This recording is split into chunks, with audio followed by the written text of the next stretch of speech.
Part 1. The Flicker in the Dark. It started on a night I should have been asleep hours earlier.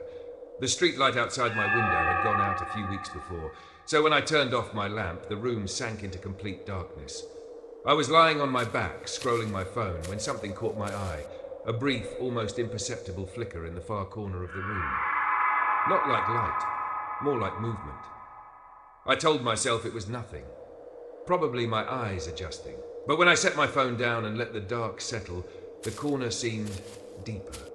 Like it wasn't just shadow, but a space that went farther back than it should. I kept looking, waiting for my eyes to make sense of it. Then it happened again. A shift, quick enough that I couldn't describe it, but slow enough to feel deliberate. I reached over and switched my lamp on. The corner was empty. The same wall, the same laundry basket, nothing out of place. But the air felt different, heavier. I left the light on all night. The next evening, when I climbed into bed, I avoided looking toward the corner. But just as I started to drift off, I caught that flicker again, this time in the reflection of my dresser mirror. It was closer. Part 2. Breathing. Where there shouldn't be. The following night, I made a point of keeping my lamp on until I couldn't keep my eyes open anymore. I thought the light would be enough to make me feel safe. It wasn't. Around 3 a.m., I woke up without knowing why. The room was silent, except for a faint, steady sound that didn't belong, the soft pull and push of someone breathing. It wasn't coming from me. I stayed completely still, my eyes drifting toward the corner. The lamp was still on, but the light didn't seem to reach all the way into that space. The shadows there looked thicker, layered, almost textured. The breathing continued, slow and even, as if whoever or whatever was there didn't care if I heard. I forced myself to sit up. My pulse pounded in my ears. The sound didn't stop. It just shifted. Quieter now, but closer, like it had leaned forward. I whispered, "Hello." My own voice sounded foreign. Silence. I reached for my phone, the light from the screen spilling across the bed. In that moment, the breathing stopped completely. I scanned the corner. Nothing. Just the same shadow, deep and unmoving. But when I set my phone down, the air in the room felt charged, like it was waiting. That night, I slept with the blankets pulled over my head. And still, just before dawn, I woke to the feeling of something standing right beside the bed. Part 3. The shape beside the bed. By the next night, I'd stopped pretending I wasn't afraid of that corner. I angled the lamp so the light hit it directly. I moved the laundry basket, pulled the dresser away from the wall. Nothing that could cast strange shadows remained. Still, I didn't feel alone. I fell asleep facing the opposite wall, hoping if I didn't look, I wouldn't notice anything. But sometime deep in the night, the air shifted. It was subtle at first, a faint coolness at my back, the kind you feel when someone's standing too close. I opened my eyes.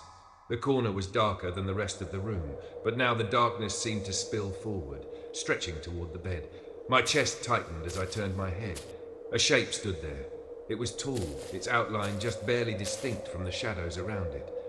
No detail, no face, just the unmistakable silhouette of someone standing still, watching. I tried to move, but my body locked. My breaths came shallow and quick. The shape leaned in, closer to the edge of the bed. I could feel it. Not on my skin, but deeper, like it was pressing into the space inside my ribs. I squeezed my eyes shut. When I opened them again, the corner was empty. But the blankets at my side were folded in, as if something had been gripping them. I slept on the couch for the rest of the week.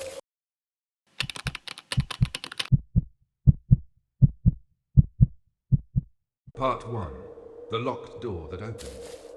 I used to walk past the house almost every day.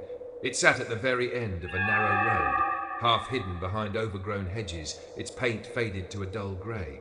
I'd never seen anyone go in or out. One rainy afternoon, I noticed the front door was wide open. I stopped on the sidewalk, staring at it. The wind didn't seem strong enough to have blown it open, and I'd walked by earlier that week when it was definitely shut. I told myself it was none of my business and kept walking. But when I passed again later that evening, the door was closed. Only now there was a faint light in one of the upstairs windows. The next day, curiosity got the better of me. I walked up the short path to the porch, telling myself I'd just peek inside. The door was closed, the paint around the handle chipped and flaking. I gave it the smallest push. It swung open without resistance. Inside smelled like dust and rain-soaked wood. The hallway stretched ahead, empty. I stepped in, the floor groaning under my weight. Somewhere deeper in the house I heard it. 3 slow creaks, as if someone else had just stepped onto the floorboards. I backed out and shut the door behind me. When I turned to leave, the upstairs light was on again. Part 2. The voice from upstairs. I told myself I wouldn't go back. But 3 nights later, I found myself walking that same road, staring at the dark shape of the house at the end. The upstairs light was on again, faint and warm against the cold night. I stopped at the gate. The air felt heavier there, like the damp carried something else with it. The hedges rustled softly, though the wind was still. Before I realized it, I was on the porch.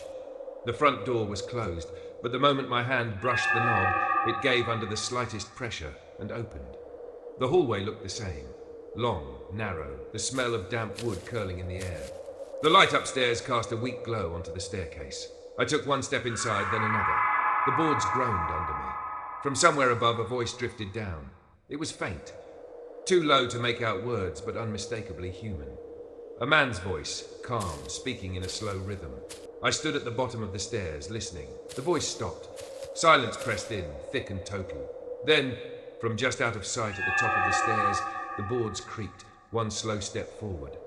I backed away, eyes fixed on the landing. When I turned and pulled the door shut, I caught a glimpse of the upstairs window. The light was still on, and a shadow was standing in it. Part 3, the last light in the window. I didn't sleep that night. Every time I closed my eyes, I saw the silhouette in that upstairs window. By morning, I'd convinced myself it was just my imagination, maybe a trick of the light, or a shadow from a tree. But that afternoon, as I walked home, I saw the house again. The upstairs light was on. It was broad daylight, and something about that made it worse. I crossed the street and stopped in front of the gate. The air was still, the hedges unmoving.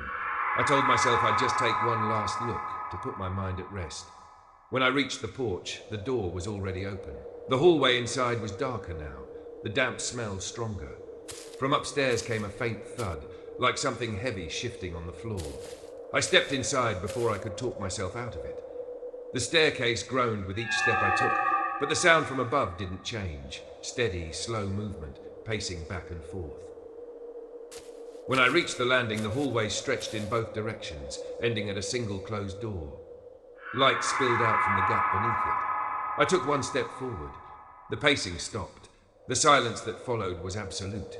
Then the light beneath the door went out. I turned and ran down the stairs, through the front door, not stopping until I reached the road. When I looked back, the upstairs light was on again, and the shadow in the window was closer to the glass.